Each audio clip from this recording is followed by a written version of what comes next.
Hello everyone. Hope everybody had a good Christmas. It is December 30th. I'm still on home time. Freight was slow. I got a load to pick up Friday to deliver Monday. Quebec, Canada. I thought about actually running it early. Didn't think about it long. They got a big snowstorm going through there, 4 to 8 inches, going right up to 400, 402, 401 up that way. So I'm going to leave Friday, go get it, and do a 10 there. I promised I would go over the 21 Freightliner Cascadia. I'm gonna cover all the ins and outs. I guess we might as well start high. Inward facing dash cam. I know a lot of folks, say that if they had an inward facing dash cam, they would quit, leave their company. They've really tuned this one back. The blue light that you saw on there indicates the camera is in the off position. It is not recording. And when you used to park, the camera would stay on for quite a while. You could get the curtains closed and you could get ready for bed. The camera's on. That just means it's rewriting. It's not sending it. It'll record it and it'll send it. If you get a red flashing, then it's actually sending a copy of the video to a third party who looks at it and says, yeah, he almost hit that car because he was talking on his cell phone, something like that. Okay, the rest of the time it's just overwriting what is there. It's not sending anything out unless there's a critical incident, a hard braking, a hard turning, something like. I've had to go off in Chicago just because I've hit very big holes. So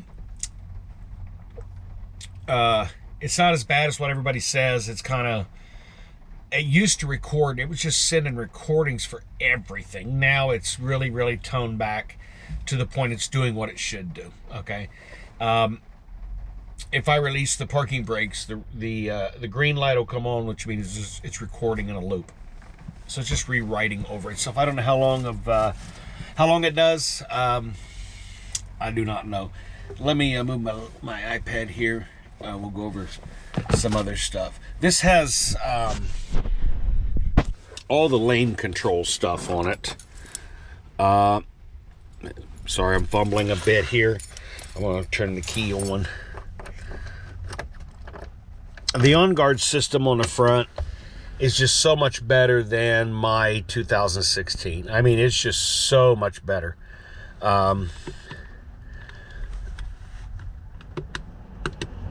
This one here will tell you the vehicle distance in front of you and how fast he's actually going. It'll actually tell you his speed. Of course, obviously, there's nothing in front of me.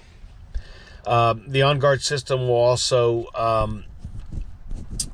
automatically brake and slow down the truck. You can get in traffic, hit the cruise control, and it will keep an equal a distance between you and the next vehicle where you have ample time to stop. Okay.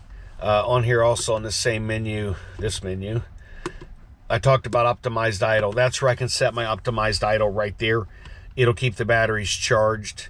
I think it also has a cold set temp where it'll warm up the vehicle. Those are my miles per gallons.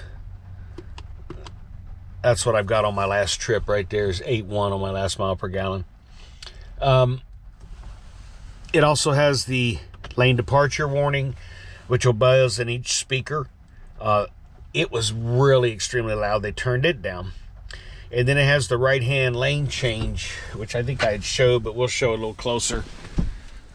There's a little arrow. I'm not sure you can see it, actually. In that little bump is an arrow. When there's something beside you, it'll turn yellow. And if you put your signal on to change lanes, it'll alarm and turn red. And it was extremely excruciating loud. And they actually went in and turned that down.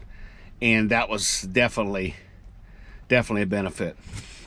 The interior of the 21 is so much different than my 16. Up here, if you can see, no cabinets anymore. There's just like this shelf thing that holds, I don't know, but there's a gap in the back of this shelf thing, and if you drop stuff, it goes down into here into Never Never Land. Same as the dash. The dash has got a gap along it. If you drop a pin, it's down in the dash somewhere forevermore. Used to have cabinets here. Now we got cubbies. As you can see, it's empty because everything falls out of it. It's stupid. This one I have a towel that I put on the driver's seat. I just shampooed the driver's seat on my home time just to clean it up. Cleaned up the whole truck. As you can see, it's pretty clean. Passenger seat, I keep a crate. I keep paper towels, Windex, my PPE, stuff like that. Down there, a little barbecue grill. And in that one, which my Windex fell down in and leaked, I have a little 1 gallon shop vac that works great. Back here, another cubby hole. These are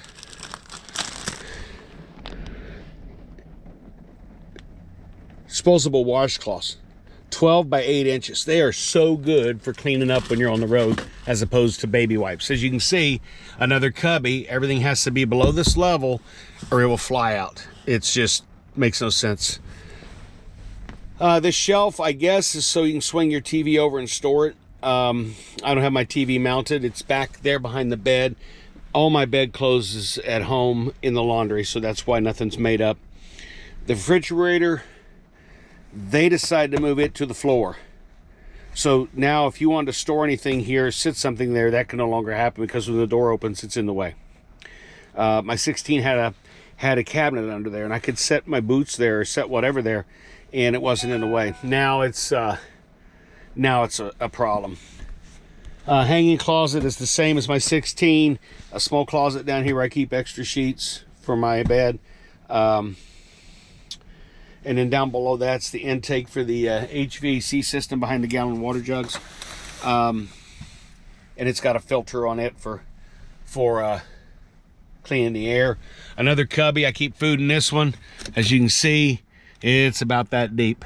So it is what it is. The back, no more cabinets back here either. I went with these tubs. If you can find these tubs, I have one tub missing because I have my stuff at my go-home tub right here. But if you get this size of tub, 15 quart, they'll all line up and sit in there real nice. I've got paper plates and cups, saucers, not saucers, but silverware in here. Got food in this one. Socks, underwear in this one, like that. Under here, this has got underneath storage. And I think that's the reason that mattress is so short. I keep a pillow stuffed on each, at least on the head end, because my pillow will just slide off while I'm sleeping. The 110 volt and a 12 volt outlet down here. Really stupid spot. If you plug anything in and you come out of bed, you step on the cord and unplug them. Microwave here. I kept a little packaging, and that way my glass doesn't rattle or get broke. So I just set it back in there. It's just it is what it is. CB radio. Now you do have 2 cupboards up here that are nice for stuff that you need while you're on the drive. This one I keep I think a tire pressure gauge, stuff like that, in up there. That's pretty much it. Another shelf here, that deep. I got a set of fuses for the CB, and I got a booklet up here for new maintenance requests on my truck. But yeah, it's that's the 21. Not really, in my opinion, even closely designed for creature comfort of the driver. The storage is horrible in this thing. If you don't go out and buy the tubs, and if you put anything above the lips of the little cubbies, it's all on the floor.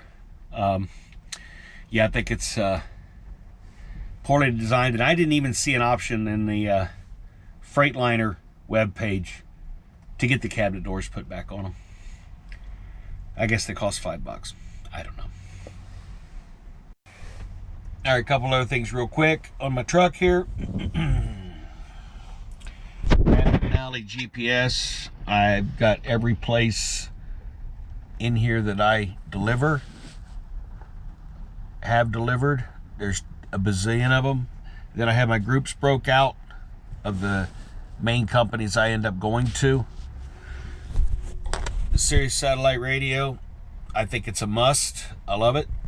I just resubscribed, renewed my subscription to it, and I have my own dash cam. I spoke before that the company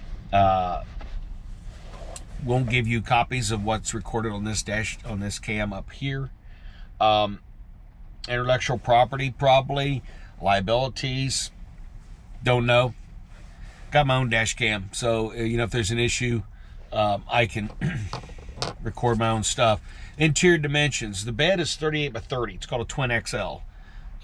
32 inches between the seat belts, 41 inches between the refrigerator and the HVAC unit back there, and then the top to the roof is 77 inches high. So I mean, you can stand up and walk around it pretty easily. That's the 21 Cascadia. Any questions, post them down below.